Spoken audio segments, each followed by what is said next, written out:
Brigitte Lahaie, Sud Radio. Bonjour à tous, nous sommes ensemble durant ces 2 heures sur Sud Radio. Alors c'est un spectacle que j'ai été voir il y a une dizaine de jours qui s'appelle Ménopause et ça m'a donné envie de revenir sur ce sujet indispensable. Tant de nombreuses femmes sont totalement stressées à l'idée d'être ménopausées et pourtant elles n'auront pas le choix, c'est une obligation. Toutes les femmes vont, ou alors c'est parce qu'elles sont mortes avant 50 ans et tant qu'à faire, mieux vaut être ménopausée. Pourtant, c'est pas la catastrophe qu'on imagine. Alors bien sûr, c'est un changement, mais il n'y a pas d'arrêt de la sexualité. Certes, il y a un arrêt de la possibilité d'être mère. Et déjà, sans doute que ça dépend de ce que la femme met dans cette capacité à se reproduire. J'aime à rappeler qu'une femme, certes, peut procréer, mais elle doit aussi se créer. Et pourquoi pas penser justement à se créer à partir de 50 ans, peut-être profiter de faire ce qu'on n'a pas pu faire justement parce qu'on a été mère. Bref, en tout cas, aujourd'hui, on a énormément de possibilités en tant que femme à se créer. Et puis, on va voir qu'est-ce qu'il en est réellement de la ménopause, puisqu'on est en compagnie de Christian Jamin, qui est gynécologue endocrinologue, qui pourra nous expliquer ce qui se passe réellement à cet instant de sa vie et quelles sont les idées fausses auxquelles il faut tordre le cou. Donc, si vous avez aimé particulièrement cette étape, vous, en tant que femme, ce moment de ménopause, ce serait bien de venir témoigner. Et puis sinon, si vous avez des questions à poser, bien sûr, vous nous appelez au 0826 300 300. Christian Jamin, bonjour. Bonjour. Alors, la ménopause, c'est évident. Toutes les femmes vont la subir. Hein. Déjà, le terme subir veut dire beaucoup de choses. Alors déjà, pendant que vous parliez, j'ai pensé à une phrase de Marie Curie qui disait « Rien n'est à craindre, tout est à comprendre ». C'est joli. C'est joli, oui. Eh bien, on va comprendre avec vous. On va essayer de comprendre d'abord pourquoi, ce que c'est, comment ça se passe, et puis, comme vous le disiez, vous le laissiez entendre, la ménopause à bandeau. C'est-à-dire qu'effectivement, personne ne peut nier qu'elle a quelques inconvénients, mais qu'on peut relativement facilement, sauf exception, combattre. Et puis, il y a beaucoup d'idées fausses qu'on lui met sur le dos à cette pauvre ménopause, dont on pourra parler tout à l'heure. On va commencer tout de suite. Alors, est-ce que la ménopause fait grossir? La réponse est non. Non, et pourtant beaucoup de femmes ont le sentiment d'avoir grossi à partir de oui, mais ce qui fait grossir, c'est pas la ménopause, c'est l'âge et l'immobilité. Donc on pourra en parler. Deuxièmement, est-ce que la ménopause donne des dépressions? La réponse est non. C'est le vécu de la ménopause qui donne la dépression. Et puis, il y a des choses. La ménopause, ça donne des bouffées de chaleur. Est-ce que c'est un arrêt de la sexualité? Est-ce que ça nuit à la sexualité? C'est pas très sympa parce qu'il y a une sécheresse vaginale qui peut s'installer, mais ça se traite extrêmement facilement, sans inconvénient. Et là, de ce côté-là, alors la sexualité, est-ce que l'envie diminue avec la ménopause? Je pense que ce qui détruit beaucoup de choses, c'est l'image de soi-même. C'est-à-dire que la ménopause, c'est la cinquantaine, c'est plein de choses dont on parlera tout au long de l'après-midi. Et puis, donc, ça entraîne une espèce de sentiment de dévalorisation par rapport à soi, qui explique beaucoup la baisse de la libido, qui explique beaucoup cette déprime, sans parler de dépression, etc. Donc, je pense que si on pouvait passer l'après-midi à essayer de comprendre, plutôt que craindre, ce serait une belle réussite. On va répondre à toutes les questions qui nous arrivent sur Sud Radio. Je crois qu'il y a quelque chose aussi qu'il faut quand même dire. On a le corps qui vieillit, et c'est pareil pour les hommes. À partir de 50 ans, il y a la peau qui flétrit. Enfin, je veux dire, il y a plein de choses qui sont quand même pas plus agréables que ça. Et c'est pas la faute de la ménopause, en fait. C'est la faute de l'âge. C'est ça d'abord qui est fondamental. Ouais. C'est-à-dire qu'effectivement, nous vieillissons tous. Ça, pour se plaindre, on meurt. Ça se passe au ciel. Donc, et puis effectivement, je dis toujours que la meilleure façon de ne pas vieillir, c'est de mourir. Mais tant qu'à faire, profitons-en tant qu'il est encore temps. Voilà. Ouais. Donc c'est d'abord le fait qu'à partir je crois que c'est même à partir de 25 ans d'ailleurs que nos cellules se reproduisent moins bien. Les rides commencent à partir de. Alors ça dépend de quel organe on parle parce que par exemple, si on parle de l'ovaire, quand on est fabriqué dans le ventre, quand vous êtes fabriqué, pardon, je me mets, à force d'en parler, je finis par me trouver femme, on a 7 millions de follicules dans les ovaires, et puis que le jour de la naissance, il en reste déjà plus que 1 million. Donc le vieillissement commence avant la naissance. Il en reste à peu près 500 000 à la puberté et il en reste 1000 à la ménopause. Voilà, donc il y a un vieillissement ovarien certain. Et puis, ce qu'il faut comprendre, c'est que, alors si on a une vision finaliste des choses, la nature est extraordinairement bien faite, c'est-à-dire que la capacité de reproduction disparaît au moment où on n'est plus capable d'élever ses enfants. En termes de temps.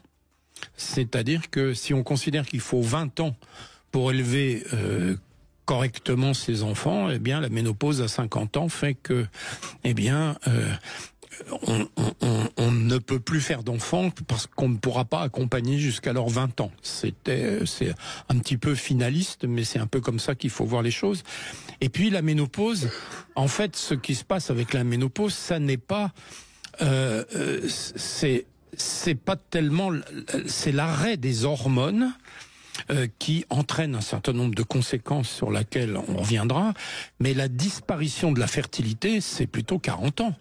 C'est-à-dire qu'il faut arrêter de faire croire aux femmes qu'elles vont, et je vois ça tous les jours... Oui, mais l'arrêt de la fertilité à 40 ans, c'est parce que la ménopause arrive, d'une certaine manière. Oui, on peut dire ça, mais ça n'a rien à voir avec le phénomène de ménopause où il y a des altérations hormonales qui apparaissent plus tard. Donc non, la baisse de la fertilité, c'est lié à l'âge, et la ménopause est un autre phénomène. Donc, ce qu'il faut, c'est comprendre que la fertilité baisse de manière importante et rapide à partir de l'âge de 38 ans. Que après 42-43 ans, les chances d'être enceinte sont inférieures à 5%. Donc, la ménopause est un phénomène où effectivement ça s'arrête complètement, mais pas forcément. Il y a des ménopauses chez les femmes très jeunes où de temps en temps il y a une reviviscence ovarienne. Et moi j'ai décrit dans un article scientifique 130 femmes qui avaient été enceintes après la ménopause. Donc l'âge est une chose, la ménopause en est une autre, ça vient s'additionner, ça se complète, mais il faut bien faire la part des choses et on va en parler. Eh bien, on va en parler avec vous, bien sûr. N'hésitez pas, vous nous appelez sur Sud Radio 0826 300 300. On se retrouve dans un instant. C'est Jean-Jacques Bourdin. Je vous souhaite de joyeuses fêtes avec Sud Radio. 14h-16h, Brigitte Lahaie, Sud Radio.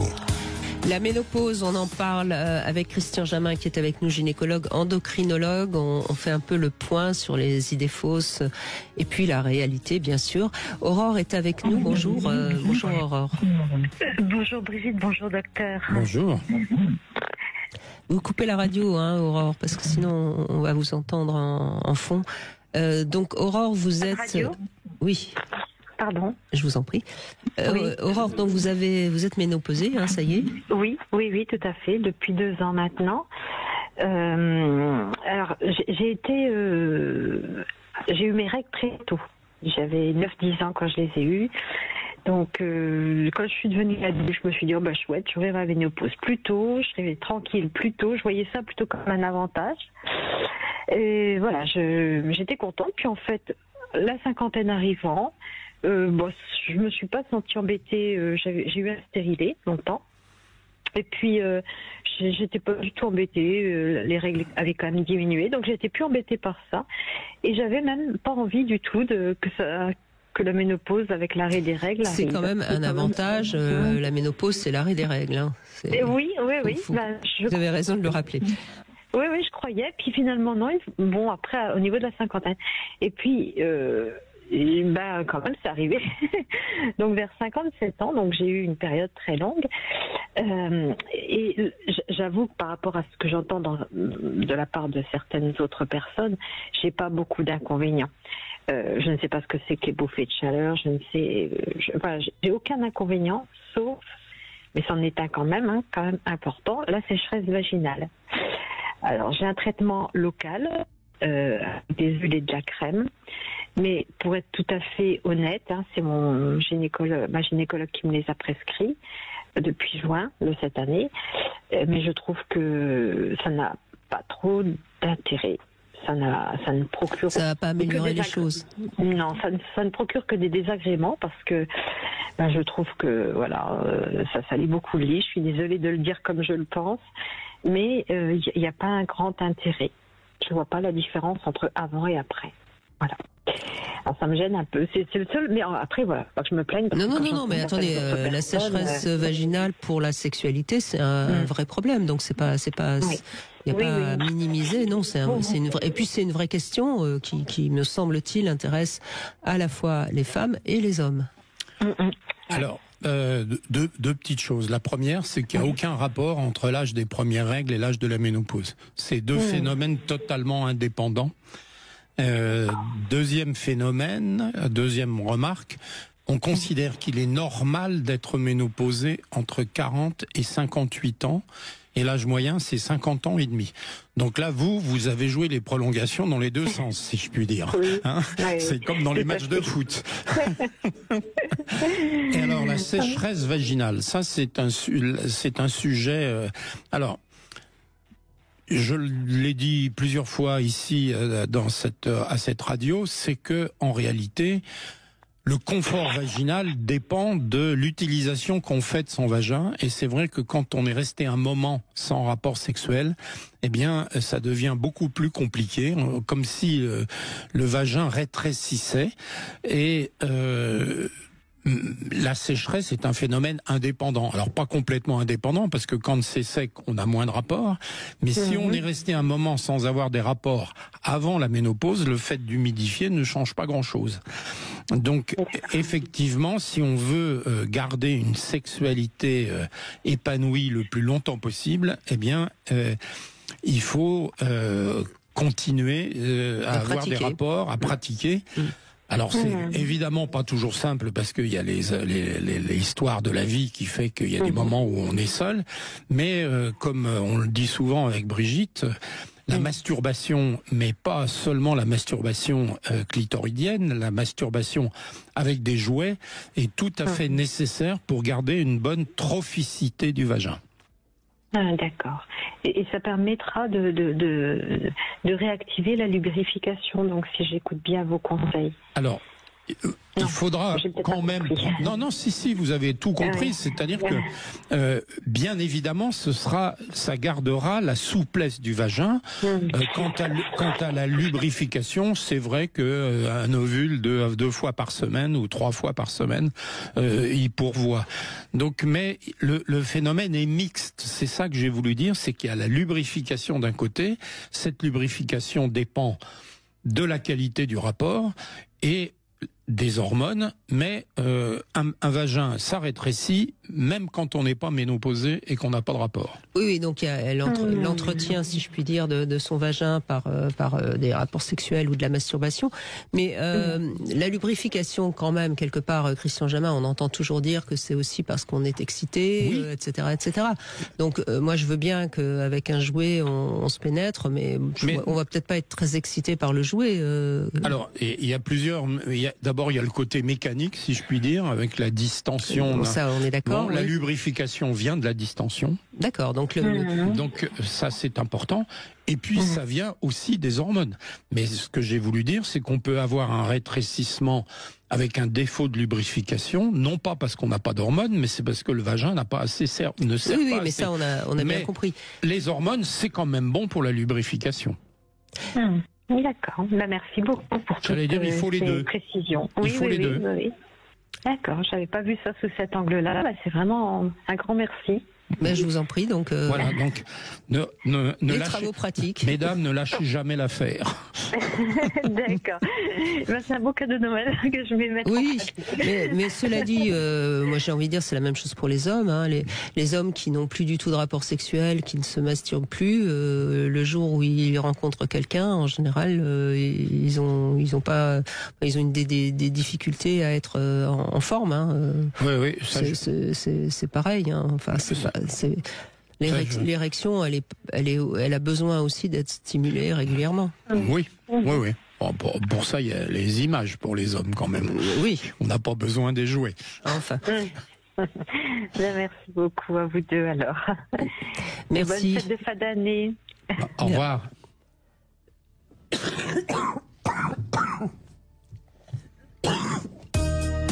14h-16h, Brigitte Lahaie, Sud Radio. Brigitte Lahaie, Sud Radio.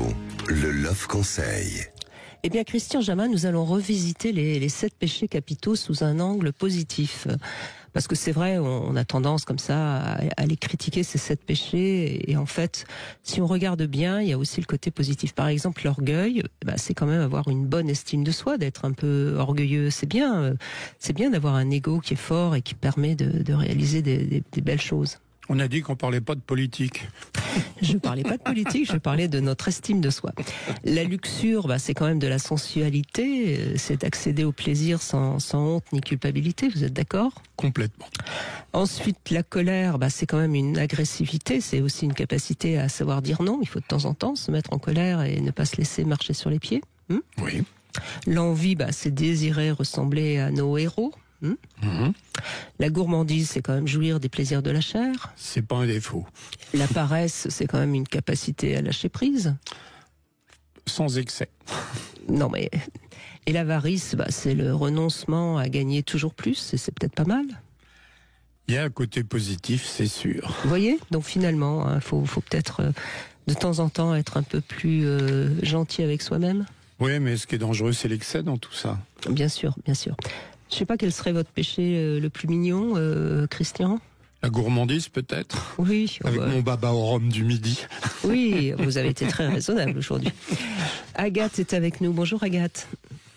Bonjour Brigitte, et bonjour Monsieur Jamin. Bonjour. Je suis heureuse de vous parler parce que je voulais vous remercier Brigitte pour tout ce que vous nous apportez, parce que je vous écoute depuis 20 ans. Wow. Et, oui, je vous écoutais sur notre radio, et donc je voulais vous dire qu'avec vos émissions, vos conseils, les thèmes abordés et vos intervenants, vous nous apportez beaucoup parce qu'on se comprend mieux soi-même. On comprend mieux également les autres dans leur fonctionnement, donc ça change les rapports. Et ensuite, donc, on a un meilleur rapport au monde. Et je dirais, pour conclure, que Brigitte Lahaie change le monde en bien. Voilà. Je pense que j'ai bien résumé votre émission. Bon. Je dis le monde parce que je ne sais pas si dans l'univers on nous écoute. Oh, c'est gentil Agathe, mais bon. Écoutez, en tout cas, on forme une belle, une belle équipe. Ça fait tous. Du bien. Ça fait du bien pour tout le monde. Voilà. Mais vous savez, Agathe, c'est ce que je dis souvent. Je connaissais très très bien les hommes, et grâce à cette émission que je fais depuis maintenant 24 ans, je connais beaucoup mieux les femmes.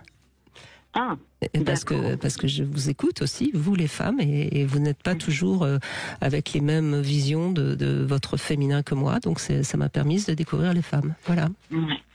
Et alors, donc vous, concernant la ménopause, vous aviez dit dans vos émissions que je crois dans les pays asiatiques, ils appellent ça le deuxième printemps. Absolument.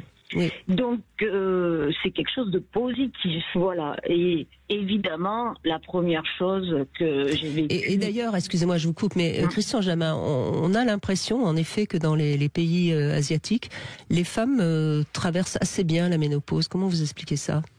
Alors, je suis pas suffisamment connaisseur des cultures de tous les pays. Non, bien sûr, mais... Il y a même, je crois même, on dit que le mot ménopause n'existe pas au Japon. C'est ce qu'on m'a dit, j'ai jamais vérifié.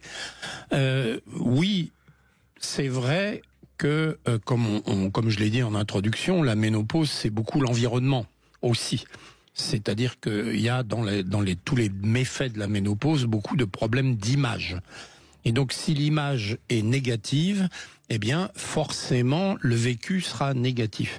Et donc, Dieu merci, ce type d'émission nous permet effectivement de remettre les choses à leur place.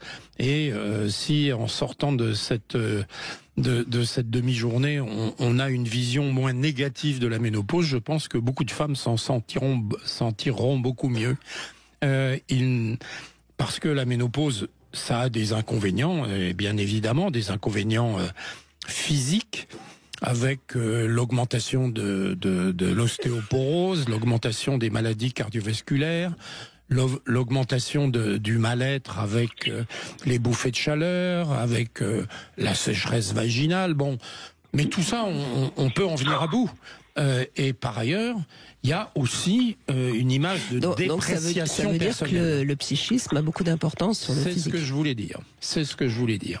Agathe, qu'est-ce que vous voulez dire? Oui, moi ce que je voulais dire, ce qui était merveilleux, ce qui est merveilleux dans la ménopause, c'est qu'on n'a plus les règles. Et ça, je veux dire, quand on vit pendant plus de 30 ans avec prévoir, quand on part en vacances, et les tampons, et les couches, et qu'on va tâcher, pas tâcher, on pourrait écrire, je suis sûre que toutes les femmes ont des histoires contre les problèmes qu'on a rencontrés parce que les règles arrivent. Mais d'ailleurs, il y a beaucoup de femmes, de jeunes femmes aujourd'hui qui considèrent qu'il faut faire quelque chose pour qu'elles n'aient plus de règles.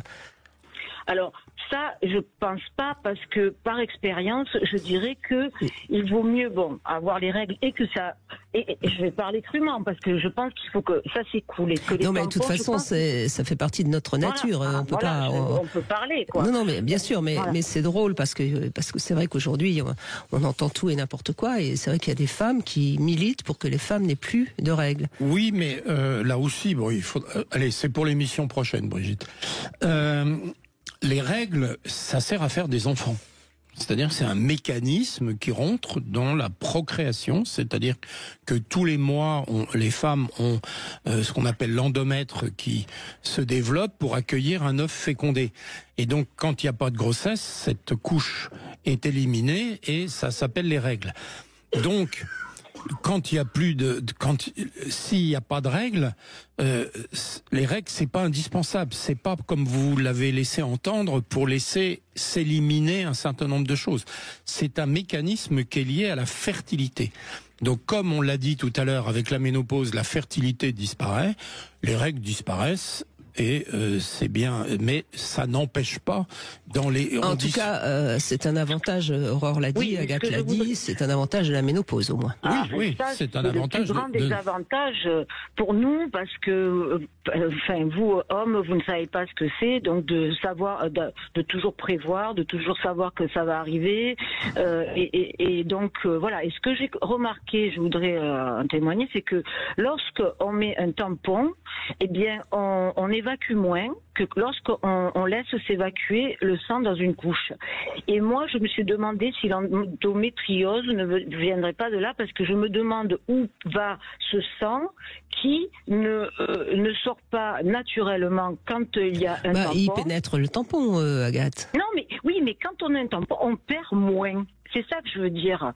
Et j'ai remarqué qu'on perd moins quand on met un tampon. C'est comme s'il y avait une réaction qui fait que ça évacue moins. Voilà. Non, mais c'est l'illusion que vous avez, parce que le tampon absorbe, mais je pense que... Sincèrement, de voir comment vous changez, si vous changez plusieurs fois, vous voyez, ou pas, les tampons, vous voyez. Bon, moi j'avais remarqué ça, et c'est pour ça que j'étais pour l'écoulement naturel, parce que je me disais, il y a quelque chose qui doit rester quelque part. Bon, c'est mon point de vue. Mais bon, pour vous dire que voilà, ça transforme la vie, c'est merveilleux. Moi, après, j'ai des bouffées de fraîcheur. Non, je rigole. Je suis toujours de bonne humeur. Je lubrifie à fond. Non, c'est pas vrai. J'invente. C'était pour prendre le contre-pied. Mais les bouffées de chaleur, oui, je les ai eues en été. Bon, quand il fait 30 degrés, que vous êtes au restaurant, que vous avez des gouttes de sueur du front. C'est dû à quoi, d'ailleurs, les bouffées de chaleur, Christian Jamin? C'est lié avec la disparition des hormones, à condition d'en avoir eu avant. C'est-à-dire qu'on n'a pas de bouffée de chaleur quand on n'a pas eu d'hormones avant. Ça, c'est à savoir. C'est une dérégulation d'un système dans le cerveau qui est le responsable du maintien de la température. Et donc... un petit scoop va bientôt sortir en France, un médicament qui agit sur les bouffées de chaleur, non pas en tant qu'hormone, mais parce qu'il bloque le système cérébral qui est dérégulé du fait de la disparition des hormones. Les règles, contrairement à ce que vous nous avez dit, ça n'évacue rien. Les règles, c'est juste du sang qui sert à nettoyer l'intérieur de l'utérus pour préparer la grossesse future potentielle. Mais quand on dit que ça évacue les mauvaises humeurs, que ça, on lui donne des vertus. Quand je dis vertus, je m'entends bien. Les règles, c'est rien d'autre que le nettoyage de l'intérieur de l'utérus pour. Mais là, c'est pareil, Christian Jamin. Les règles, elles ont aussi une telle mauvaise presse depuis tellement longtemps. Enfin, je veux dire. Oui, il y a beaucoup de femmes qui sont persuadées quand tu vois que tous les surnoms des règles, ça leur permet d'éliminer les mauvaises choses, les mauvaises humeurs, les mauvaises. Non. Les règles, c'est un système naturel pour nettoyer l'utérus, pour accueillir un œuf fécondé. Voilà. Point. Oui, c'est pas un sang négatif ou qui contient des tas de choses dont on a besoin de se débarrasser. Et donc nous les hommes, on n'a pas de règles, mais alors peut-être qu'on a mauvais caractère, c'est peut-être à cause de ça finalement. Je ne sais pas. Bon, en tout cas, vous, Agathe, visiblement, ça a été un passage tout à fait sympathique et pas du tout stressant. Je l'espérais. C'est pour vous dire, on est tellement débarrassé de beaucoup de problèmes avec ça, parce que le mal au ventre. J'ai remarqué également que quand on mettait un tampon, parfois on avait mal au ventre, et quand on l'enlève, on a plus mal au ventre. Vous êtes anti-tampon, en tout cas, ça c'est sûr. Je recommande aux filles que je connais de ne pas d'en mettre le moins possible. Évidemment, quand on va à la mer, voilà. Parce que je pense que cet écoulement naturel, c'est fait pour justement que ça sorte, voilà, et qu'il y a comme une rétention avec. Oui, mais là, vous êtes quand même dans vos croyances, Agathe. Alors après, c'est votre droit le plus strict, mais rien. Et mon vécu, c'est vécu. Oui, alors vous savez, entre notre vécu et nos croyances, parfois il n'y a pas grand-chose. Hein. Ah, d'accord. Mais bon, après, vous avez tout à fait le droit de préférer ça, mais c'est pas. Enfin, je vois pas en quoi le tampon serait néfaste pour. Et en tout cas, en ce qui concerne l'endométriose, on va pas en parler aujourd'hui parce que c'est un vaste sujet. C'est pas les tampons n'ont rien à voir avec l'endométriose, ça je peux vous l'assurer. Et je parle sous le. D'accord. Non. On ne connaît pas la cause de l'endométriose et il y a des femmes qui ont des endométrioses avant, en étant vierges, et donc qui n'ont jamais mis de tampon. Donc l'endométriose n'est pas augmentée ni diminuée par des tampons. D'accord, alors je le dirai plus. Voilà, parce que je le pensais. Non, mais c'est toujours, c'est toujours le problème, c'est qu'on a son propre vécu et puis on a un peu tendance à penser, et c'est normal que c'est la vérité, mais c'est sa vérité qui n'est pas forcément la vérité universelle, et c'est pour ça qu'on parle sous l'écoute de Christian Jamin qui rectifie toutes les bêtises qu'on peut dire nous en tant que femmes. Mais là où je suis d'accord avec vous, c'est que moi que j'ai pas de règles, mais je pense que ça doit être très casse-pied. Ça, je suis d'accord avec vous, c'est-à-dire que vous pouvez pas imaginer. Si, j'imagine très bien, madame. Je vis avec, si je puis dire. Mais une femme qui a des règles abondantes, qui tous les mois a peur de tacher sa robe, etc., est obligée de se balader avec des tampons ou avec des serviettes. Non, je suis d'accord avec vous, c'est casse-pied. Mais il ne faut pas non plus lui mettre tout sur le dos, si je puis dire. Ce qu'il y a de bien aussi, la ménopause arrive évidemment à un âge où on se connaît mieux, on se comprend mieux, on est plus proche de soi. Donc, personnellement, je le vis bien, très bien. Voilà. Je veux dire, c'est quelque chose de très positif. Ça sera mon deuxième printemps. Et voilà. Et je le souhaite à tout le monde. Bon, en tout cas, ça fait du bien de voir qu'il y a des femmes qui positivent. Hein. Moi, je voudrais que ce soit toujours le printemps. Ni premier, ni deuxième, le printemps permanent. Bon, ça, en plein mois de décembre, c'est un peu difficile à imaginer, hein, Christian Jamin, on va faire. Mais ça arrive, le printemps va arriver. Merci Agathe, en tout cas, de votre témoignage. On fait une petite pause, on se retrouve dans un instant. Aujourd'hui, avec Christian Jamin, nous parlons de la ménopause, comment bien l'aborder, et avec bonne humeur, vous avez envie de témoigner, appelez-nous au 0826 300 300. 14h-16h, Brigitte Lahaie, Sud Radio. Et nous évoquons aujourd'hui la ménopause avec Christian Jamin qui est avec nous, gynécologue, endocrinologue. Dans la deuxième heure, on parlera de ce spectacle Ménopause, une comédie qui bouscule les règles, qui se trouve au grand point virgule, près de Montparnasse, près de la gare Montparnasse. Mais j'avais lancé un appel et je crois que Karine y a répondu et elle vit très bien sa ménopause. Bonjour Karine, Oui, merci de bonjour. réagir. Merci. Bonjour Brigitte, bonjour Christian. Bonjour. Rien Oui. qu'à la voix, on sent déjà que tout va bien. Hein. Oui, tout va bien. En fait, j'ai été ménopausée, j'ai 56, et j'ai été ménopausée à l'âge à peu près 51, je compte pas en fait. Voilà, je pense que ça fait partie du bien-être aussi, je compte pas.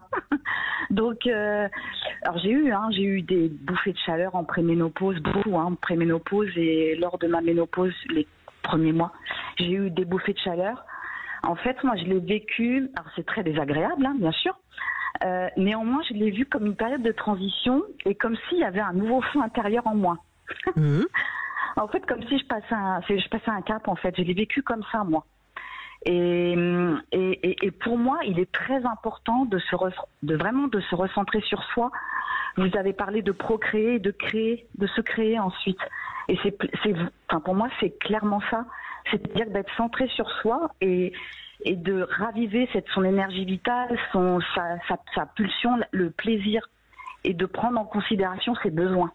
Oui, mais je pense que vous dites, vous êtes convaincu, moi aussi. Hein. Je pense qu'il y a des femmes qui, au moment de la ménopause, vont devenir grand-mères et à ce moment-là, elles vont continuer, si je puis dire, à materner avec leurs petits-enfants. Et puis il y a des femmes comme vous, visiblement, qui profitent à ce moment-là de se poser la question de ce qu'elles n'ont pas encore pu faire et de pouvoir le faire parce que justement, il y a du temps qui s'est libéré, absolument. Tout à fait. Et ce que je dirais après, voilà, chacun prend ce qu'il a à prendre, bien sûr.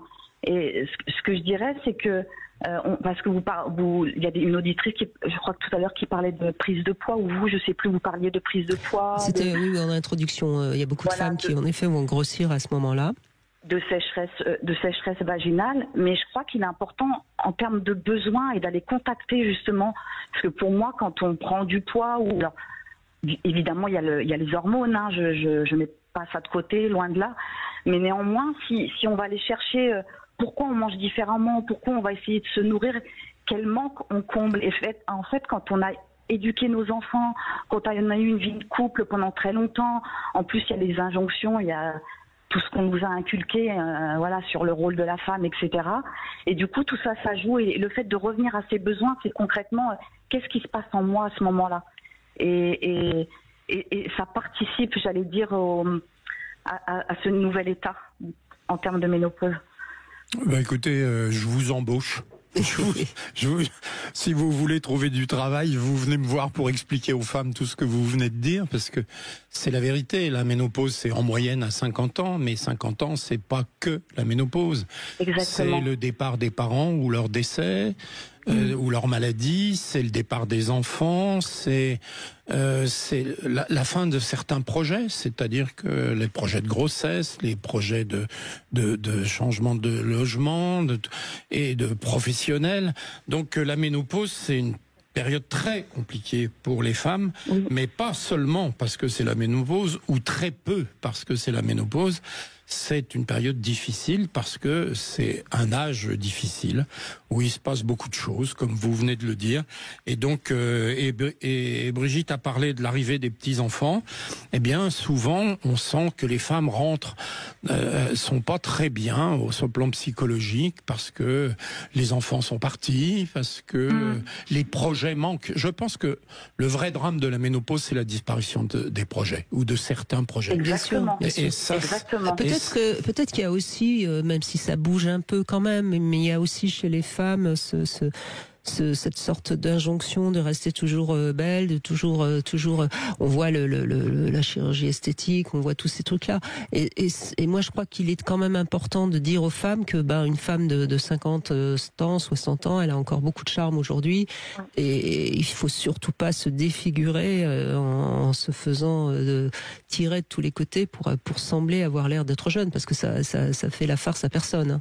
Oui, mais c'est ce que je voulais dire. C'est-à-dire que, certes, il y a les inconvénients de la ménopause, les bouffées de chaleur, un certain nombre de choses, mais on lui met tellement de choses sur le dos qui, en fait, n'ont rien à voir avec la ménopause, qui sont juste un virage de la vie qui fait qu'à cet âge-là, il se passe beaucoup de choses. Quand on a eu, ses parents avaient 30 ans enfin, il y a qu'à faire le calcul, 30 plus 50, on perd ses parents quand on arrive à l'âge de la ménopause.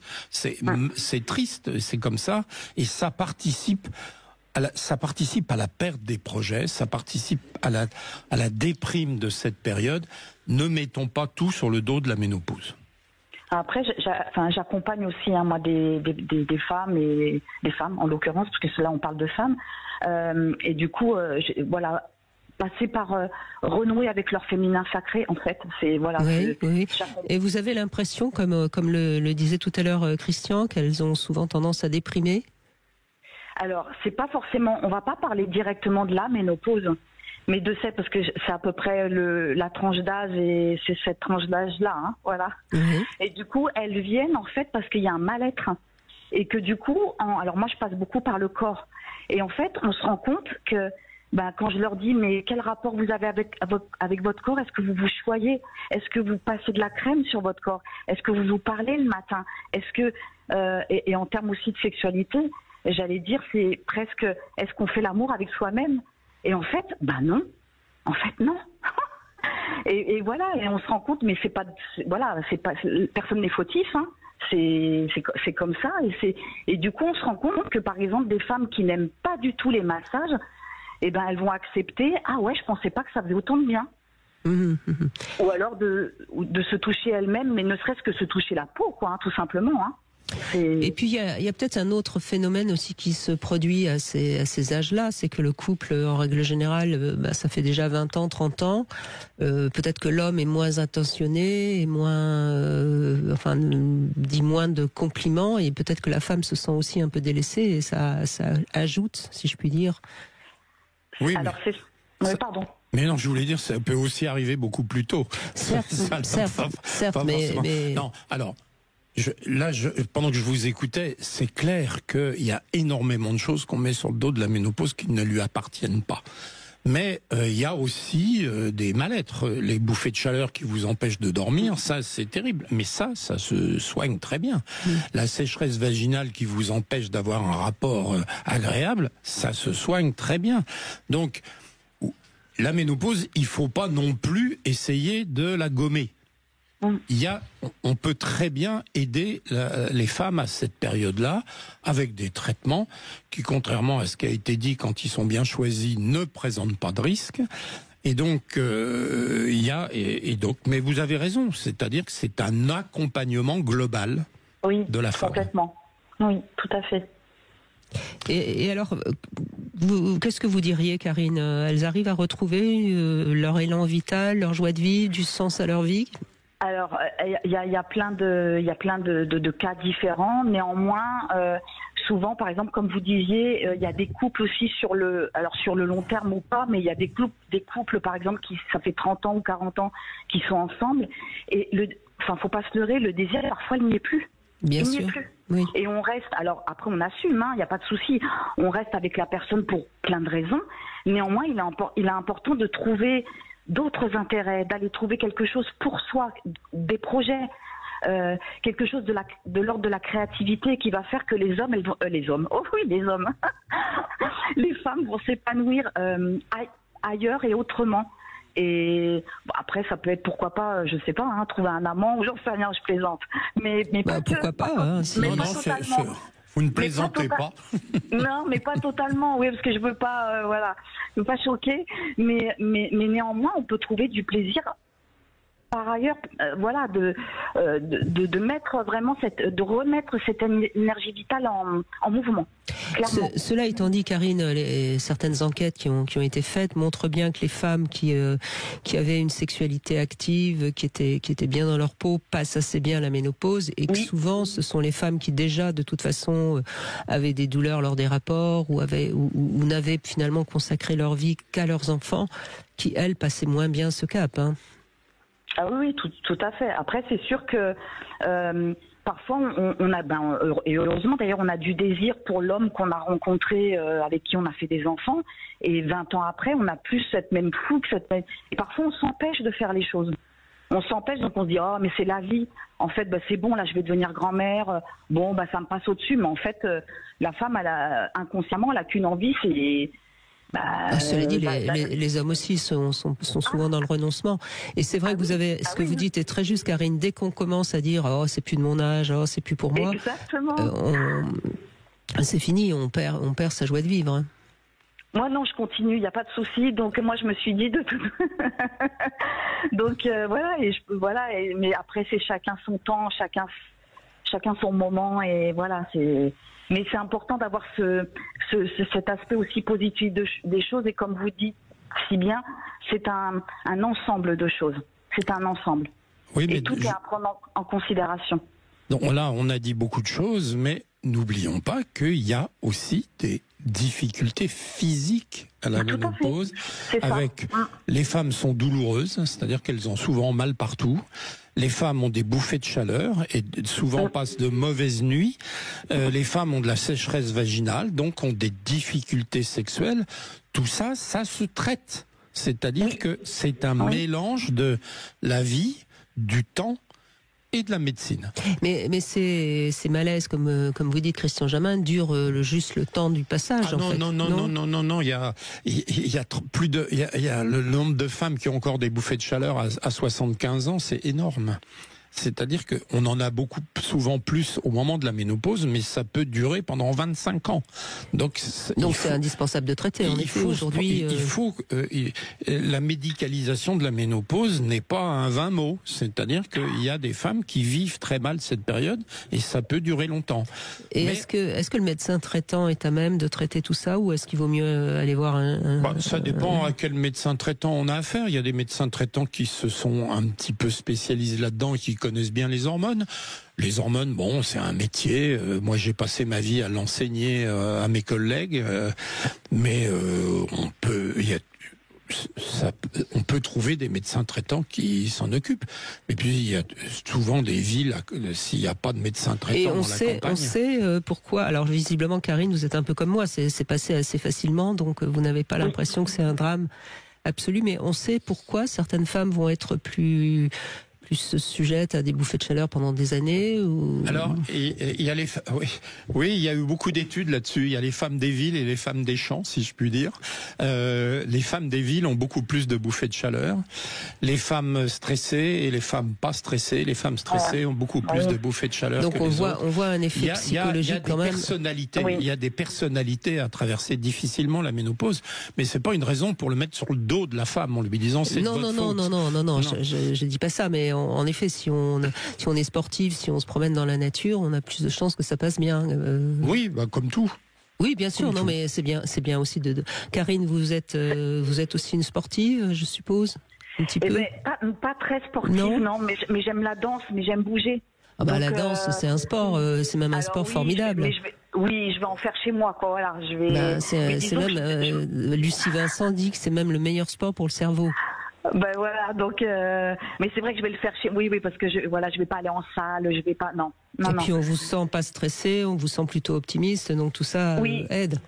Ça joue exactement. Et juste j'avais une question, est-ce que par rapport à la transmission du coup, est-ce que les mêmes symptômes se transmettent, vous avez je sais pas, statistique, génétique, vous voulez dire? Oui, par rapport de mère en fille, ou est-ce que vous l'avez remarqué ça? Est-ce que c'est c'est-à-dire que on vit comme on a vécu, si je puis dire. C'est-à-dire que quand on a vécu avec une maman stressée qui vous explique que tout ce qui va mal c'est lié à sa ménopause, eh bien on est terrorisé à l'idée de la ménopause et ça n'arrange pas les choses. Donc c'est très compliqué de faire la part entre l'inné et l'acquis. À ma connaissance, il n'y a pas de marqueur spécifique qui vous dit ce qui va vous arriver. C'est beaucoup la culture dans laquelle vous avez vécu et le vécu de la ménopause de votre maman ou de vos copines. Exactement, merci. Bon, donc grâce à vous, Karine, on va aider plusieurs femmes à bien traverser ce moment. Ça m'a fait plaisir de témoigner parce que vraiment, voilà, pour apporter, voilà, et merci pour cette émission et je vous en prie. Karine, dernière question. Alors, il a quel âge, votre amant? Eh ben, alors, mon amant, alors là, en ce moment, il n'y en a pas, mais j'en ai eu un au mois de juillet. Si, j'en ai eu un au mois de juillet qui avait 12 ans de moins que moi. Ouais, c'est la première fois que ça m'arrive. Et ben, c'était top. Je me suis éclatée. Ben voilà, hein, et ça c'est quand même aussi quelque chose de très nouveau. C'est pour ça qu'il faut aussi avoir un peu d'indulgence, parce que c'est vrai qu'il y a 30, 40 ans, les femmes ménopausées c'était des grands-mères, c'était des vieilles femmes toutes ridées qui n'avaient plus aucun succès. Donc le monde change et c'est compliqué pour que les mentalités changent aussi vite que le monde. Donc aujourd'hui, Karine, bah oui, vous avez du succès auprès d'un homme de 40 ans, c'était pas pensable il y a 30 ans. Mais même pour moi. Oui, non, la ménopause, aussi, hein.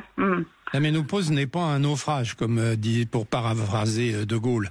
C'est l'image de soi, c'est-à-dire c'est votre moi profond qui s'exprime ou pas. Si vous avez encore envie de l'amour, eh bien, vous attirerez les hommes, que vous soyez ménopausé ou pas, parce que c'est dans le regard de la femme que tout se passe pour nous.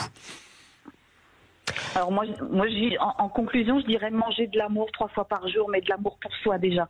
C'est énorme ça. Exact. Merci. Je vous embauche quand vous voulez. Hein. Avec plaisir, je viens, il n'y a pas de problème. Quand vous voulez, justement, ça m'arrange, ça m'intéresserait.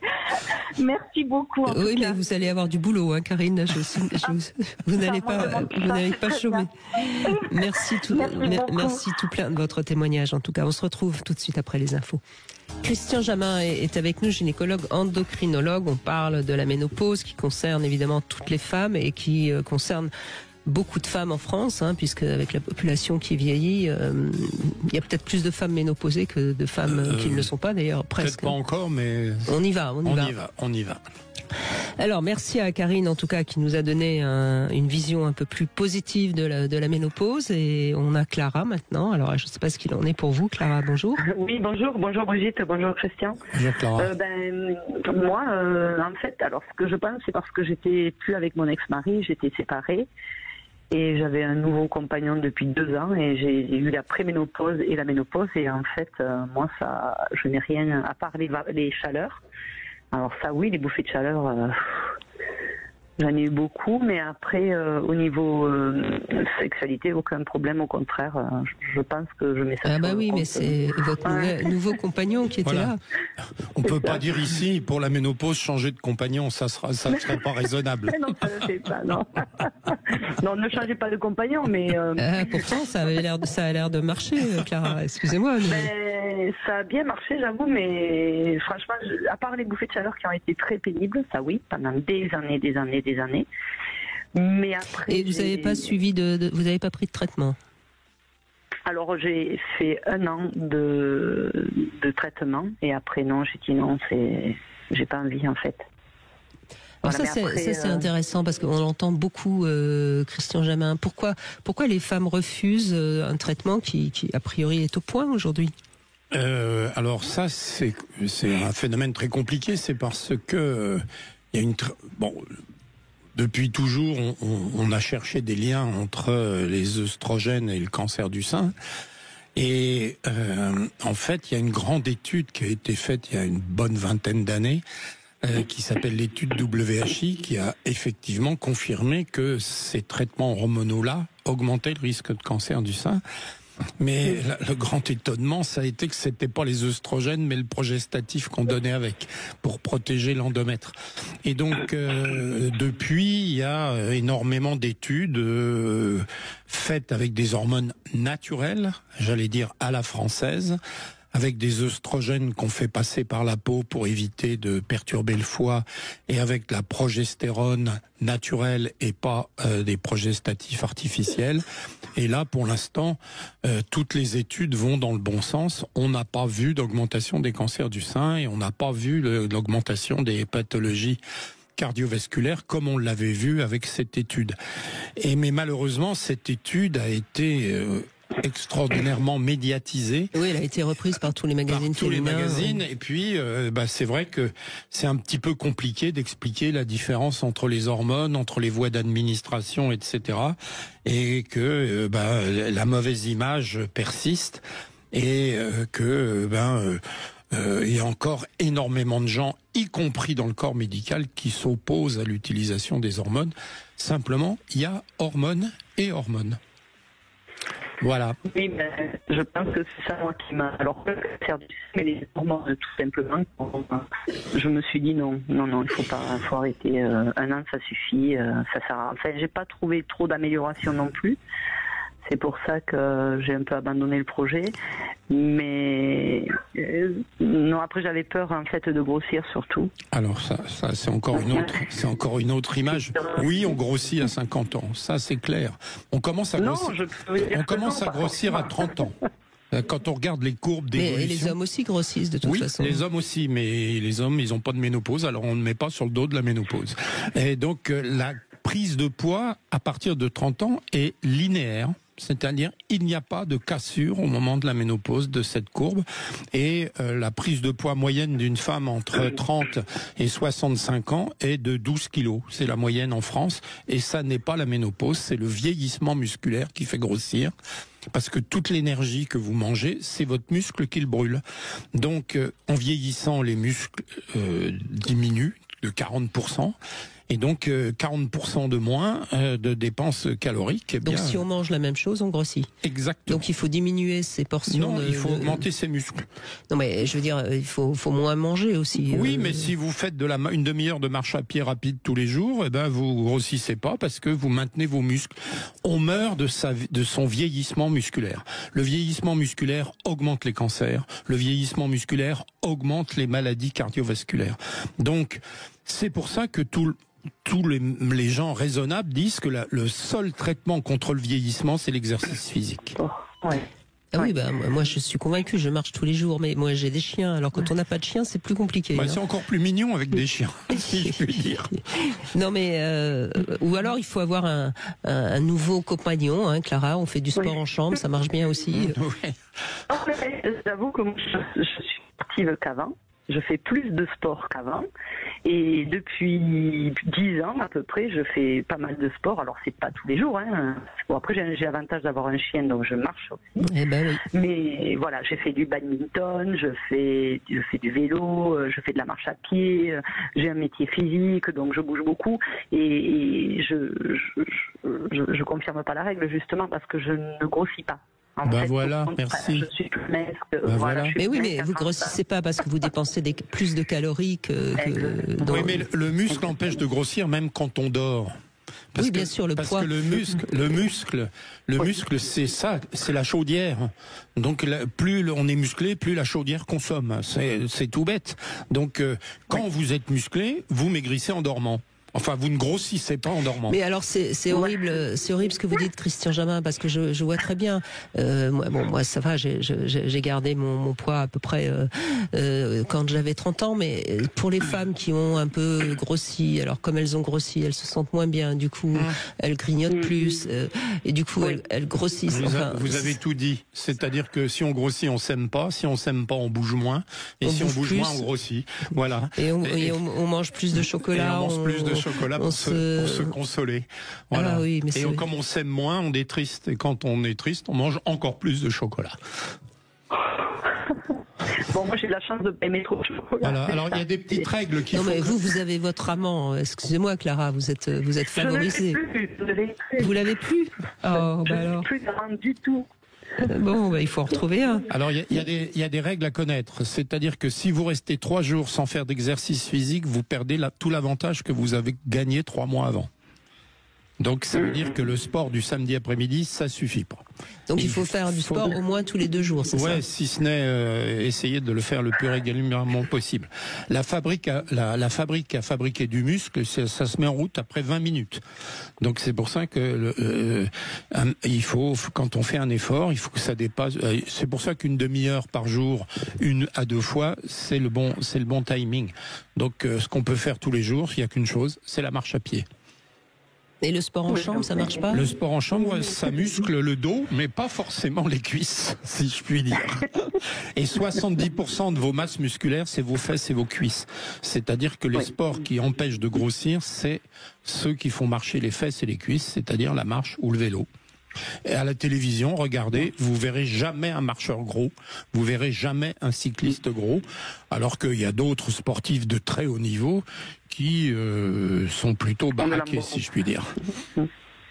Bon, pourtant, bon, eh ben on va faire comme un certain président, on va être en marche. Hein. Bon, enfin bon, je vous souhaite de retrouver en tout cas votre sport en chambre, Clara, mais en attendant, continuez à marcher et gardez votre poids de ligne et votre bonne humeur surtout, parce que c'est pareil, on l'entend comme Karine, hein, il y a une voix qui donne envie, tout simplement. Hein. Oui, c'est sûr. Ouais. De toute façon, qu'est-ce qu'on cherche chez l'autre? On cherche le bonheur. On cherche le rire, on cherche la bonne humeur. Et si on voit quelqu'un qui s'aime pas parce qu'il se trouve gros et ménopausé, eh ben on n'en a pas envie. Voilà. Absolument. Et puis encore une fois, on fait pas de discrimination. Hein. Il y a des femmes rondes qui sont magnifiques, qui sont pleines de vie, qui sont rieuses, etc. Hein. C'est juste qu'il y a prendre du poids et prendre du poids. Prendre quelques kilos, c'est pas très grave. C'est quand on prend plus de 15 kilos, c'est vrai que ça commence à être mauvais pour sa santé, tout simplement. Oui, hein. mais comme vous le dites, il y a des femmes rondes qui sont extrêmement attirantes parce qu'elles sont rieuses, parce que elles aiment la vie et elles vous donnent. Elles sont bien dans leur corps. Qu'est-ce qu'on cherche chez un partenaire? C'est la gaieté. Ça, c'est ça qui est important à comprendre. Mais ça, c'est pas de la ménopause. C'est pas le sujet du jour. C'est un autre sujet. Merci beaucoup, Clara, en tout cas. Et puis, c'est le moment de jouer. Vous l'avez vu, Christian Jamin, notre grand sapin de Noël sur Sud Radio. Il est beau, hein. Il est tout décoré. Et bien, au pied, il y a beaucoup de cadeaux, pardon. Et peut-être que c'est vous qui allez gagner un cadeau. Pourquoi pas un séjour de 3 jours et 2 nuits à Aventura World. Ou pourquoi pas le coffret de la marque Maricord qui contient des produits de beauté d'une valeur de 120 €. En tout cas, pour gagner, vous appelez le 0826 300 300 et c'est aujourd'hui le 9e appel qui sera gagnant. C'est Patrick Roger, je vous souhaite de très très belles fêtes, profitez-en en famille ou entre amis bien sûr. Belle fête à vous. Bonne fête avec Sud Radio. Sud Radio. Psychologue endocrinologue est avec nous. Vous nous expliquez un petit peu ce que c'est que la ménopause et puis comment se maintenir bien dans son corps. Parce qu'au fond, je crois que ça c'est peut-être encore plus vrai pour les femmes que pour les hommes. On a envie, nous, en tant que femmes, de se sentir désirante et on peut pas se sentir désirante si on n'est pas bien dans son corps. Ça paraît évident. C'est fondamental, oui, absolument. Bonjour Christine. Bonjour Brigitte, bonjour à votre invité, Bonjour. Monsieur Jamin. Alors, racontez-nous, qu'est-ce qui vous arrive? Eh bien, disons que moi je suis ménopausée depuis 2 ans maintenant. J'ai des bouffées de chaleur nocturne qui sont très pesantes pour moi et des fois j'ai très froid, donc ça peut être aléatoire. Bon, j'ai pris du poids. Mais bon, j'ai pas changé d'humeur du tout. Je suis toujours pareil. Mais c'est vrai, et j'ai plus de libido. Donc voilà. Donc c'est très compliqué pour mon compagnon. Et pourquoi vous avez plus de libido? C'est depuis que vous êtes ménopausée ou ça commençait déjà à diminuer avant? Non, du tout. J'avais une vie sexuelle très enrichissante et là, j'ai plus d'envie. Voilà. Alors là, c'est quand même curieux. On a l'impression qu'il y a quelque chose de l'ordre de sorte comme si la ménopause était un arrêt, non? C'est comme ça que vous le viviez un petit peu. Vous aviez peur, parce qu'on entend cette idée fausse que la ménopause diminue la libido. Hein. Vous aviez entendu ça ou pas? Non. Plus ou moins, mais pas directement. J'avais des amis qui me disaient que leur libido ne changeait pas. Et moi, c'est vrai que la prise de poids, je pense qu'il y a de ça aussi. Le fait que j'ai pris du poids, j'ai plus d'envie de m'offrir à mon partenaire. Oui, d'accord. Voilà, ça c'est tout à fait exact. Ça c'est compréhensible. Voilà. Et donc vous avez pris du poids depuis combien de temps? Parce que ça a dû se faire tout doucement, Mais depuis 2 ans. Depuis 2 ans, j'ai pris un peu plus de 10 kilos. Voilà. En 2 ans? Oui. Ça me semble beaucoup en 2 ans. Oui, j'ai pris 10 kilos en 2 ans. Et donc, bon, j'ai arrêté le sport parce que j'étais sportive. Et pourquoi vous avez arrêté le sport? Et j'ai eu un gros problème de santé, je ne pouvais plus continuer. D'accord, oui, non, mais donc, attention, parce qu'encore une fois, là, on met ça sur le dos de la ménopause, mais finalement, c'est peut-être votre problème de santé qui est à l'origine à la fois de l'arrêt du sport, donc de la prise de poids, et la prise de poids de la baisse de libido. Peut-être aussi, oui, effectivement. Enfin, ça me semble plus évident. Enfin, la première cause de prise de poids, c'est les rhumatismes. C'est-à-dire que quand on a mal quelque part, on ne bouge plus. Et quand on bouge plus, on a les muscles qui fondent et on grossit. Et quand on grossit, on aggrave l'arthrose, par exemple. Donc c'est un cercle vicieux qui fait que, effectivement, si on prend en globalité, on dit tiens, c'est arrivé au moment de la ménopause. Mais si effectivement vous avez été malade et que cette maladie vous empêche de continuer à faire du sport, il n'y a rien de plus gros qu'un ancien sportif qui a arrêté de faire du sport. Hein. On le voit tous les jours à la télévision. Hein, donc, quand on est habitué à avoir une chaudière qui consomme beaucoup, eh bien, dès qu'on arrête la combustion, eh ben, tout vous profite. Et donc, et alors après, bon, c'est toujours compliqué de savoir est-ce que c'est parce que j'ai grossi, est-ce que c'est parce que j'ai la ménopause, est-ce que si, est-ce que ça. Mais vous l'avez dit, c'est votre image que vous avez perturbée. C'est-à-dire que vous ne vous aimez pas avec vos 10 kilos de plus. Et donc, quand on s'aime pas, on se fait pas aimer. La première façon d'être aimé, c'est de s'aimer soi-même. C'est des banalités, ce que je dis, mais c'est une telle réalité. C'est-à-dire que si on veut pas se déshabiller devant son compagnon parce qu'on a peur de ne pas éveiller le désir, eh bien, on n'a plus de libido. Alors Christine, je ne sais pas quelle était la maladie, on ne va pas être indiscret, vous n'êtes pas obligée de nous le dire, mais vous êtes guérie aujourd'hui? Aujourd'hui, je suis en transition, on va dire. Je ne suis pas tout à fait guérie, non. Non, je suis pas tout à fait guérie. Est-ce que vous êtes apte à refaire un peu de sport ou pas? Oui, je peux marcher. Je me suis remise à la marche rapide. Bon, moi je pense qu'il faut vous remettre à marcher, diminuer un petit peu votre apport alimentaire, et puis tout doucement vous allez maigrir. Hein. Oui. Vous voyez, donnez-vous ces objectifs et vous allez retrouver votre libido. Franchement, je pense que ça vaut le coup. Vous êtes jeune, reprenez-vous en main, si je puis dire, avec bien sûr beaucoup d'amour et d'indulgence. Hein. On n'est pas en train de vous critiquer, de vous juger, mais je pense sincèrement que là, vous avez compris ce qui s'est passé et vous avez tous les moyens de revenir à un poids. Après, on peut avoir 2-3 kilos de plus, c'est pas grave. Hein. C'est entre 2-3 kilos et 10 kilos, c'est vrai que ça fait une différence. Et puis surtout l'image qu'on a de soi-même. Mais bien sûr, mais c'est pour vous d'abord, hein, bien sûr. Oui, tout à fait, tout à fait. Et puis, en plus, si dans votre couple, ça pose aussi un petit problème, ça fait que du coup, vous êtes moins heureuse. Enfin, tout ça. Oui. Franchement, je crois qu'il faut vous reprendre en main, Christine. Tout à fait. C'est l'ordonnance de Christian Jamin. Voilà. D'accord, il n'y a pas de souci, je vous remercie. Non, mais c'est nous. Merci d'avoir réagi, parce que je crois que là aussi on n'a pas parlé tout à l'heure, mais une maladie, forcément, ça crée un arrêt de son style de vie. C'est ce que je vous disais, c'est un cercle vicieux. Quand vous commencez à avoir un problème de genou, eh ben vous marchez plus. Bien sûr. Et donc, à ce moment-là, vous augmentez de poids. Et votre genou va de plus en plus mal. Et ça, on arrive à un moment donné où on peut plus faire marche arrière parce qu'on a une grosse arthrose, on peut plus bouger. Et là, il faut trouver d'autres types d'exercices physiques qui sont compliqués à trouver parce que, en fait, la marche, comme on le disait, ça fait marcher les gros muscles. Hein. Oui, c'est le meilleur sport pour garder son poids de ligne, si je puis dire.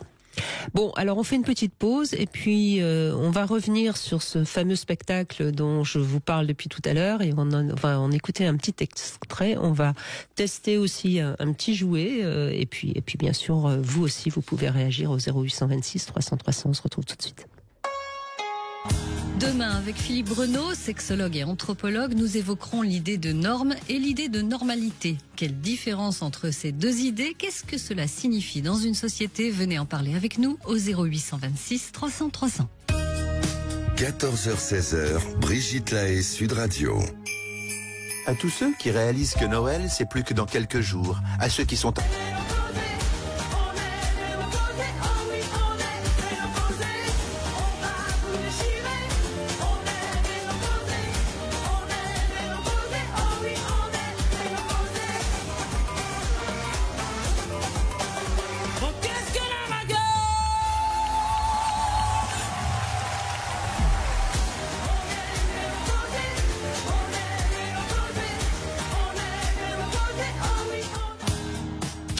Voilà, c'est le spectacle Ménopause qui se joue au Grand Point Virgule à Montparnasse avec donc 4 comédiennes dont Marion Posta qui est avec nous. Merci d'être venu en parler un petit peu. Avec plaisir. Christian Jamin, vous n'avez pas encore vu ce spectacle. On vous invite, même si évidemment c'est plutôt les femmes qui vont aller voir ce spectacle, mais il paraît que les hommes ressortent aussi ravis. Ils ressortent ravis et finalement ils viennent de plus en plus.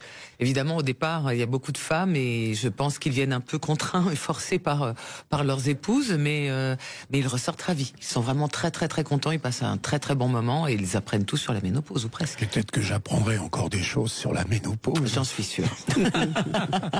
En tout cas, c'est une belle manière d'en rire et de positiver ce moment qui, pour beaucoup de femmes, semble être tout à fait dramatique. Alors bravo à Alex Gouy parce que c'était un spectacle qui se jouait aux États-Unis. Et il a acheté les droits et il a complètement remis au goût de la France. Oui, en fait, ce sont les producteurs de ce spectacle Ménopause à Las Vegas qui lui ont proposé de le monter à Paris, qui lui ont cédé les droits. Et évidemment, il est allé voir le spectacle aux États-Unis. Il s'est rendu compte qu'il ne pouvait absolument pas le monter dans l'état actuel en France. Donc, il a proposé de tout refaire, de tout réadapter, c'est-à-dire des chansons, le texte. Ce que l'on garde comme thème, c'est 4 femmes qui n'ont a priori rien à voir en commun sur le papier. Non, de milieux différents, de métiers différents, etc. Exactement, et qui se retrouvent bloqués dans un grand magasin. Voilà, et qui parlent à la fois de leur vie, etc. Alors vous, Marion Posta, vous jouez le rôle d'une comédienne, et justement, Christian Jamin, ça c'est aussi quelque chose qu'il faut dire pour les femmes. Le passage de la cinquantaine, c'est aussi, et notamment pour les comédiennes évidemment, c'est aussi un moment où on est un petit peu mis sur la touche, peut-être encore plus que les hommes. Et ça aussi, ça joue sur le mental et donc sur la manière de se sentir diminué et de mal vivre, alors qu'au fond, c'est pas la ménopause qui en est responsable. Oui, mais je pense que ça ne touche pas que les comédiennes. Oui, bien sûr. Mais c'est que l'altération de l'image de soi qu'on a, ça rejaillit sur son comportement, sur son caractère, sur sa séduction, et je pense que les femmes en souffrent. Évidemment, les femmes de spectacle, si je puis dire. Oui, c'est ce que j'allais dire. Mais Madame Tout-le-Monde aussi. Bien sûr. C'est pour ça que, en fait, souvent, les femmes qui sortent après le spectacle nous disent qu'elles se sont toutes retrouvées à un moment donné en chacune d'entre nous. Par rapport à moi, mon personnage est une femme une comédienne qui a eu son heure de gloire, qui a eu 3 Césars et qui se voit vieillir et qui ne supporte pas cette vieillesse, et notamment qui ne veut pas avoir un regard sur elle d'une vieille dame. Et je pense qu'effectivement, ça arrive beaucoup aux comédiennes qui ont eu leur heure de gloire et qui se retrouvent aujourd'hui. Il y a quand même assez peu de comédiennes qui vont avoir une superbe carrière vieille, quoi. Enfin, pour dire les choses. Oui, il y en a. Mais je crois aussi que tout le monde n'est pas Simone Signoret, quoi. C'est ça. Non, mais c'est vrai. Osons aussi dire les choses. Mais encore une fois, on l'a dit depuis 14 heures. Et ce qu'il faut, c'est se créer, c'est trouver. Et je précise. Marion Posta et Christian va confirmer, vous êtes ravissante. Oh, merci. Avec MeToo, je fais attention à ce que je dis. Et ben voilà, on en parle aussi dans le spectacle. Voilà. Je dis moi-même d'ailleurs dans le spectacle que les hommes n'osent plus. Enfin, je l'écorche. D'ailleurs, je dis que c'est formidable. Vous draguez carrément un mec, vous. Oui, c'est vrai. Mais vous vous êtes rendu compte, vous vous souvenez que je fais signer un papier quand même. Consentant. Consentement. Il y a même dans je sais plus quel pays nordique une application sur son téléphone où avant de passer à l'acte, chacun signe. Voilà, bon, donc alors ça c'est pas très Voilà, c'est ce que j'allais dire et c'est ce que je dis dans le spectacle, c'est que c'est formidable MeToo, mais il y a quand même un effet boomerang, un effet pervers qui fait que les hommes ont un petit peu peur maintenant. Je vis ça tous les jours avec des femmes qui se plaignent. Moi, je suis spécialiste dans ce domaine et je vois tous les jours des femmes qui se plaignent d'être délaissées parce que les hommes ont peur. Oui, c'est ça. C'est ce que je dis dans le spectacle. Enfin, mon personnage parle de ça, justement. Moi, je me souviens d'une auditrice, et ça, je crois que je vais le garder, cette réplique qui m'a dit, mais à cause de MeToo, il n'y a plus que les connards qui osent nous draguer. Mais c'est pas faux. Bah, écoutez, en tout cas, elle l'avait dit avec la voix du cœur, et ça m'avait beaucoup fait rire, et j'avoue que je la réutilise de temps en temps, parce que je crois que c'est en effet ce que pensent beaucoup de femmes, malheureusement. Et oui, c'est vrai. Bon, enfin bref, on n'est pas là pour parler de MeToo. Non. Ménopause, la comédie qui bouscule les règles. Alors évidemment, il y a un jeu de mots, hein, tout le monde le comprend bien. Bon, de toute façon, ça marche très très bien. Vous êtes pratiquement. Enfin, moi, je sais que j'ai été la voir un jeudi soir. La salle était comble. C'est un succès phénoménal. Les gens sont debout pour vous applaudir. Oui. Toutes les quatre, vous êtes totalement formidables.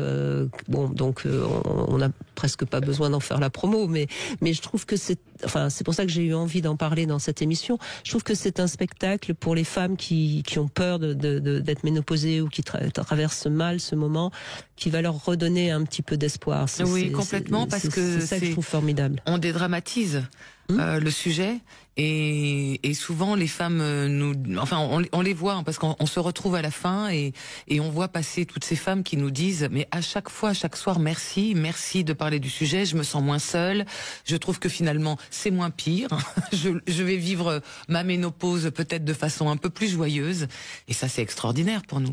Moi, c'est une des raisons pour lesquelles je fais ce métier, c'est donner du bonheur aux gens. Bien sûr. Et là, c'est en direct, on le vit en direct, on a une chance inouïe.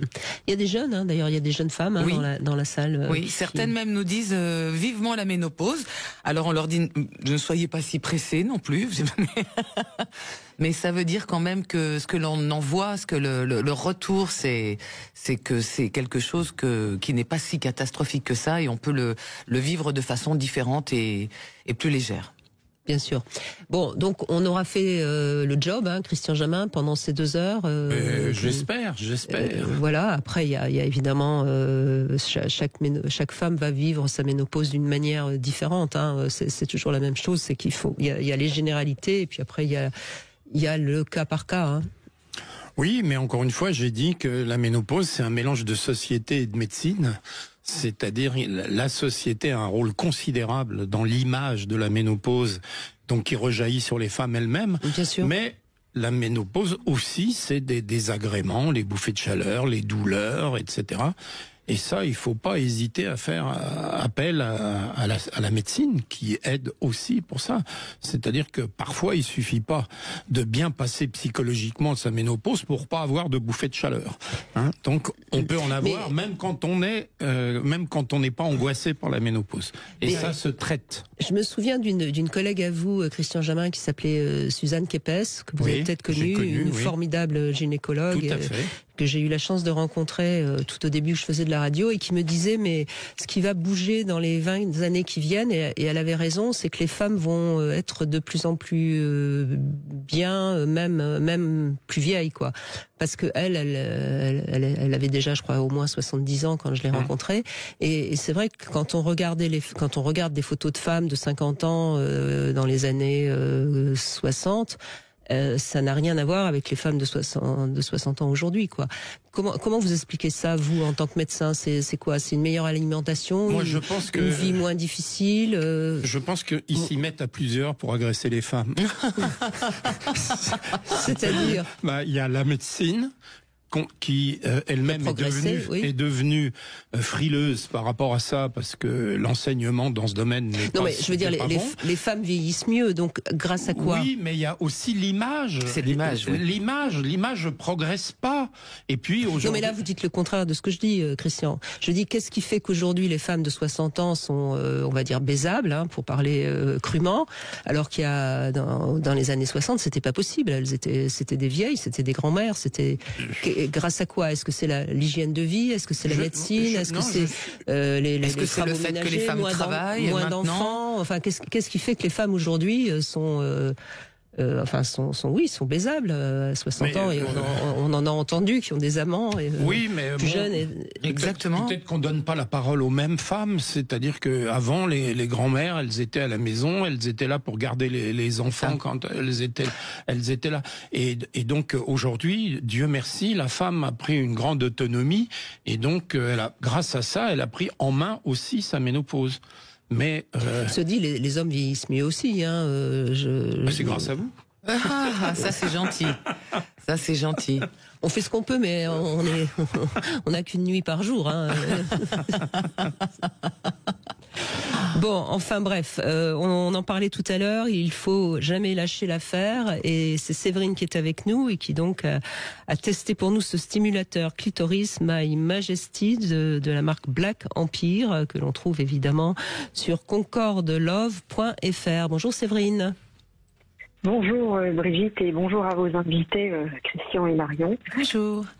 Alors merci beaucoup pour le cadeau. C'était une belle découverte, on va dire, et puis un plaisir aussi. Donc effectivement, c'est un. C'est le but, hein, normalement. Ouais.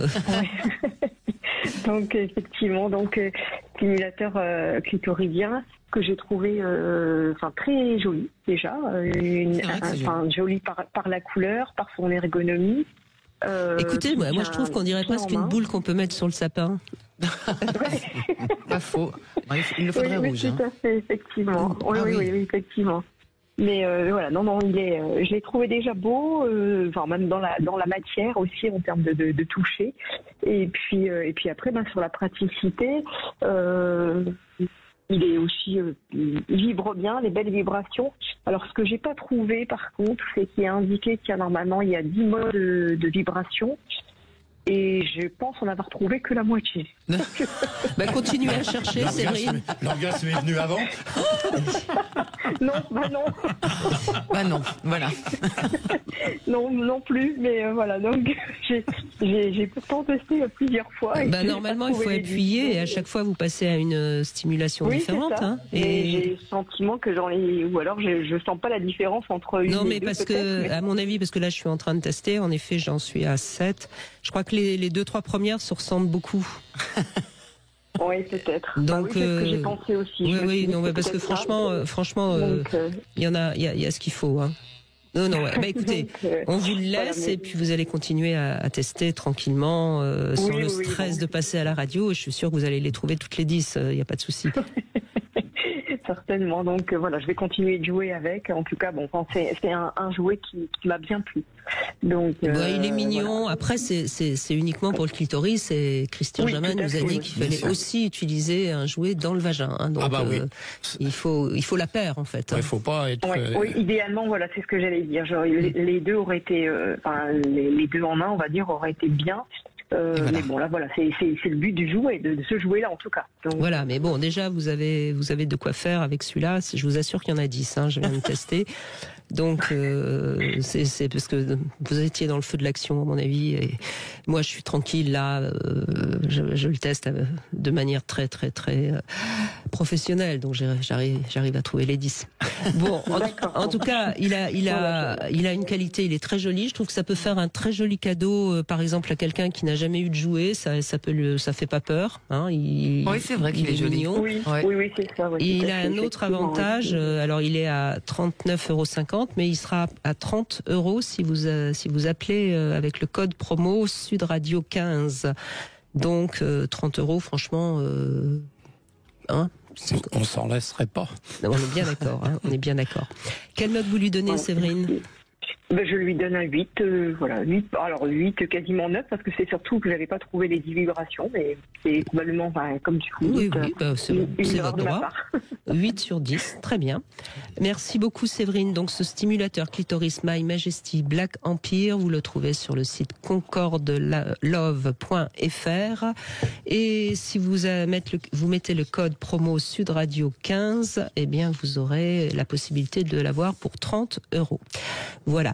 Et puis, je signale que ce jouet-là, avec ces 10 vibrations, hein, je viens de les vibrer, j'allais dire, je viens de les tester, vous pouvez également le gagner si vous voulez. Vous allez directement sur le site sudradio.fr et il y a quelqu'un qui va pouvoir repartir avec. Voilà. Nous allons maintenant donner la parole à notre gagnant du sapin de Noël Sud Radio. Bonjour Mehdi. Bonjour Brigitte. Ça vous fait rire de gagner? Vous êtes content? Non, je suis surtout content de vous avoir au téléphone. Merci, c'est gentil. Je vous suivais sur une radio précédente. Et donc c'est un plaisir de vous avoir. Voilà, merci Mehdi de continuer à nous être fidèles. Et puis bon, vous n'êtes pas trop inquiet par la ménopause, vous, ça va? Non, mais c'est vrai que c'est jamais évident pour ces personnes, pour les femmes, dames, oui. Voilà. C'est bien, c'est bien. Non, mais les hommes aussi ont des soucis. Hein. Oui. Voilà. Pas les mêmes. Non, c'est sûr. Il y a une justice. Bon, en tout cas, vous avez gagné. Qu'est-ce que vous avez gagné? Nous allons le savoir tout de suite. Vous avez gagné votre carte cadeau d'un montant de 200 € chez Maison Scarlett, la marque française numéro 1 des boîtes à bijoux et boîtes à montres jolies, pratiques et accessibles. Donc, vous aurez tout ce que vous voulez comme montre. Alors, peut-être que vous pourrez les offrir si vous voulez. Voilà. En tout cas, on retrouve ces montres sur maison-scarlett.fr. Vous allez les garder pour vous ou vous allez en offrir à... Non, je suis de nature plutôt à offrir, donc ça sera vraiment pour faire cadeau à mon épouse, tout simplement. Donc voilà, merci à Sud Radio, merci à vous. Merci Mehdi d'avoir joué et continuez à écouter tous les jeux. Dans chaque émission, il y a un cadeau à gagner et vous pouvez également doubler vos chances en vous connectant sur nos réseaux sociaux et sur sudradio.fr. Allez, on fait une petite pause, on se retrouve dans un instant. Vous voulez parler à Brigitte Lahaie? 0826 300 300. Ça s'est passé sur Sud Radio. En fait, j'avais un simple message à dire à François. C'est avec Florence qui est avec nous que nous allons conclure. Christian Jamin et Marion Posta. Et on continue à parler évidemment de la ménopause. Alors Florence, Christian Jamin est gynécologue et Marion Posta joue dans ce spectacle Ménopause que je vous invite évidemment à aller voir, à moins que vous l'ayez déjà vu. Allô ? Oui, Florence. Bonjour Brigitte, bonjour à vos invités Christian et Marion. Bonjour. Moi je vous appelle pour évidemment la ménopause, mais je vous ai écouté plusieurs fois et il y a notamment quelque chose qui me concerne donc en fait et je voudrais savoir ce qu'en pense Monsieur Jamin concernant la perte de sensations depuis la ménopause en fait. Donc j'ai eu une période pendant laquelle je n'ai pas eu de relation. Là au jour d'aujourd'hui, c'est avec quelqu'un depuis 2 ans, tout se passe très bien. J'ai bien sûr des problèmes de sécheresse vaginale comme beaucoup de ces dames, mais nous la gérons, voilà, on communique, on utilise ce qu'il faut. Mais par contre, une perte de sensation au niveau, on va dire, de la vulve, des lèvres, voilà. Et donc des difficultés à atteindre l'orgasme. Des difficultés ou vous n'y arrivez pas? J'y arrive, mais... c'est plus lent, c'est plus lent. C'est beaucoup plus long. Parce que ça, c'est aussi quelque chose qu'on n'a pas dit, mais en effet, et c'est pareil pour les hommes, l'excitation et l'arrivée à un seuil de plaisir important est plus lent en vieillissant. Oui. C'est pareil pour les hommes, ils n'ont pas des érections spontanées comme à 20 ans. Et... Il y a moins d'éjaculateurs précoces à 50 qu'à 20 ans. Par exemple. C'est pas moi, je n'en ai pas l'expérience, mais c'est ce qu'on dit. Donc, vous voyez, Florence, il faut voir. En plus, si j'ai bien compris, il y a eu un arrêt de sexualité avant. À peu près 3 ans. Oui, donc tout et après, je me redécouvre et je vois ce qui se passe et je me dis il y a quelque chose qui a changé, je comprends pas trop. Mais oui, mais vous dites que vous avez de la sécheresse. Comment est-ce qu'on peut prendre du plaisir si ça fait mal? Non, mais la sécheresse vaginale, je la traite, mais sinon, je suis pas tellement gênée par ça. Voilà, j'ai de la libido, du plaisir. Parce que là on va essayer d'être plus clair. Il me semble, Florence, si je comprends bien, c'est lors des préliminaires que vous n'avez pas assez de sensations. Et que vous avez plus de mal à atteindre l'orgasme lors d'un cuni, par exemple. C'est bien de ça dont on parle. Oui, donc ça n'a rien à voir avec la sécheresse vaginale.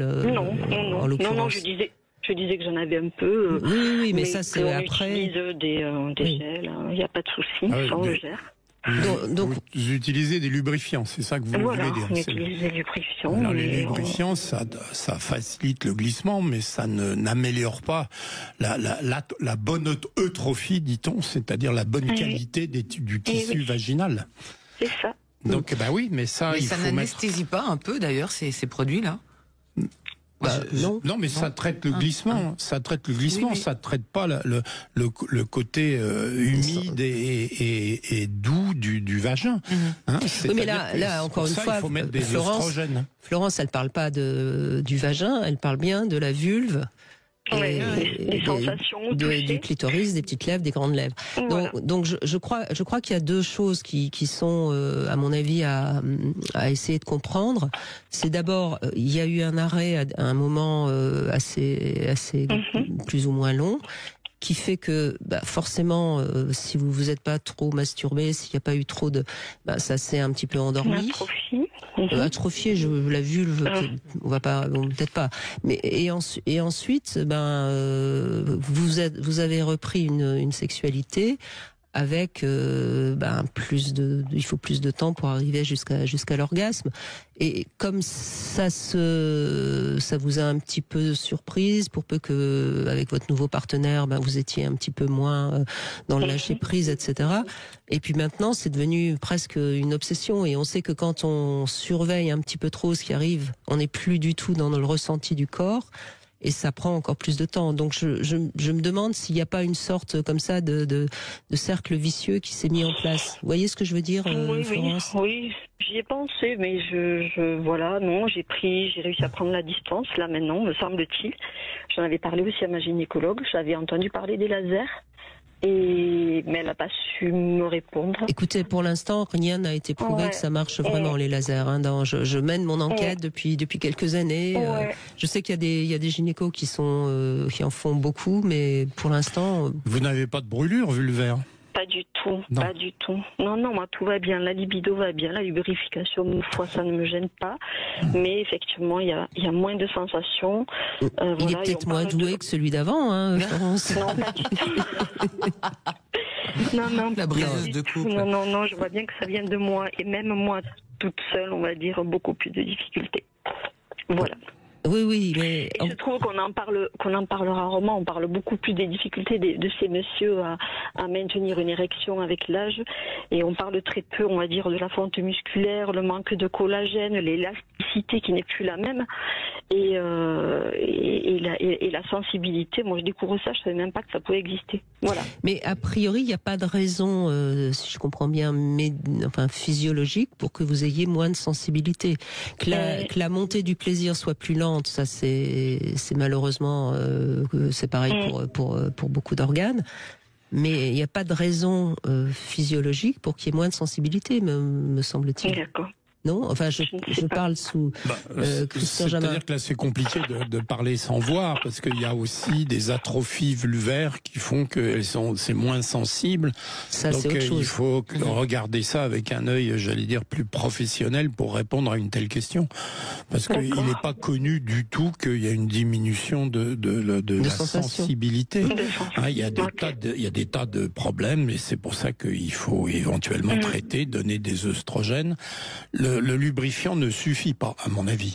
C'est-à-dire que le lubrifiant, ça permet de glisser, mais le traitement, ça permet d'avoir ce qu'on appelle eutrophie, c'est-à-dire des tissus de qualité.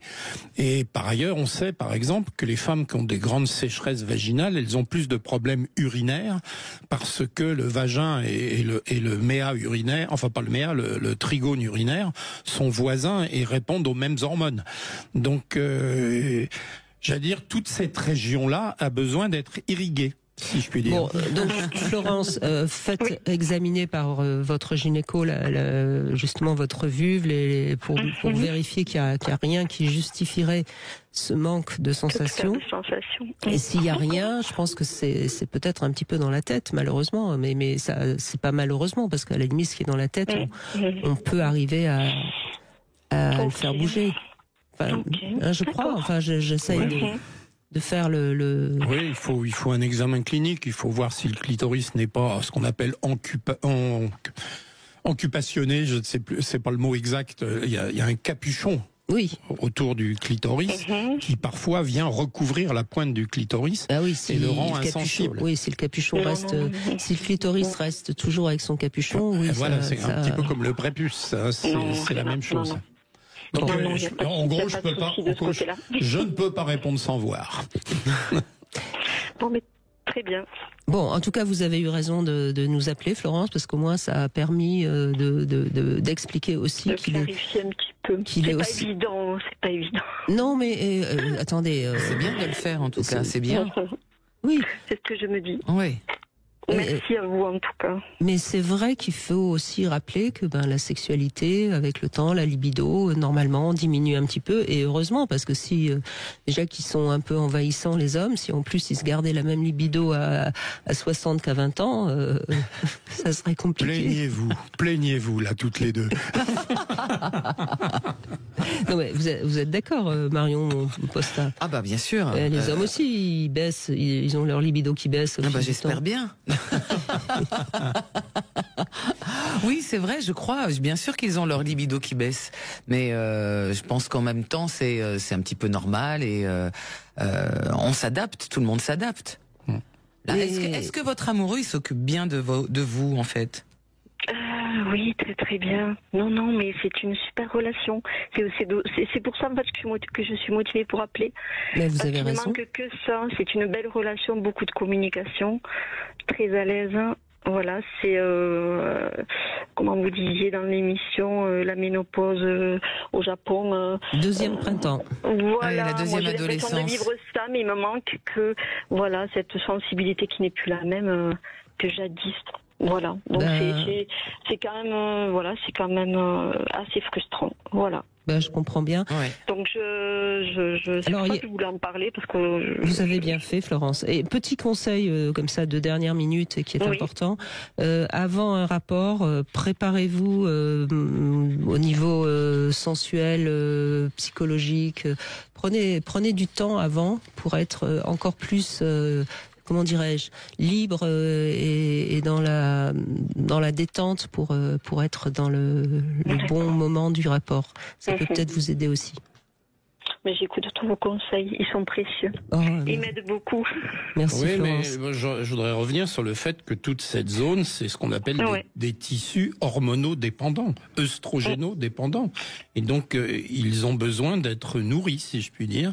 Et donc, effectivement, il est archi prouvé que les traitements locaux n'ont aucun inconvénient, puisque toutes les publications aujourd'hui vont dans le sens que les femmes qui mettent des œstrogènes dans leur vagin pour leur sexualité ne récidivent pas les cancers du sein quand elles en ont eu un. Donc c'est bien démontré.